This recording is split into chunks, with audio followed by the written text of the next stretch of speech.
Samsung মানে শুধু phone না, এমন কিছু জিনিস আছে যেগুলি বললে সিরিয়াসলি বিশ্বাস করতে কষ্ট হবে। চলুন দেখে নেওয়া যাক স্যামসাং এর সম্পর্কে কিছু অজানা তথ্য। স্যামসাং যে এত বড় একটি কোম্পানি, এটি কিন্তু শুরু হয়েছিল একটি ছোট্ট মুদি দোকান থেকে। 1938 সালে স্যামসাং কোম্পানি শুরু হয়েছিল একটি ট্রেডিং কোম্পানি হিসেবে, যারা কিন্তু চাল, মাছ এবং ময়দা বিক্রি করত। আর আজ স্যামসাং বিশ্বজুড়ে টিভি, মোবাইল, ফ্রিজের সাথে বানাচ্ছে কিন্তু যুদ্ধ জাহাজ।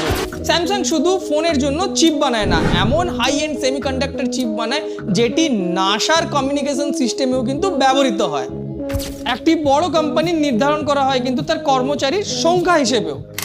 স্যামসাং এর কর্মচারীর সংখ্যা 3,20,000 প্লাস, যা অ্যাপেল, গুগল এবং মাইক্রোসফট মিলে দিলেও কিন্তু এই কর্মচারীর সংখ্যাতে পৌঁছতে পারবে না। স্যামসাং বানায় কিন্তু অনেক উঁচু উঁচু বিল্ডিংস, তার মধ্যে একটি আশ্চর্যতম বিল্ডিং হচ্ছে বুর্জ খলিফা, যেটি বানিয়েছে স্যামসাং এরই একটি শাখা স্যামসাং C&T। আপনারা কি জানেন অ্যাপেলের অনেক কিছু পার্টি কিন্তু স্যামসাং বানায়, আইফোনের অনেক ডিসপ্লে এবং চিপ কিন্তু স্যামসাংই বানায়, মানে প্রতিযোগিতার মধ্যেও কিন্তু একে অপরের উপর নির্ভরশীল।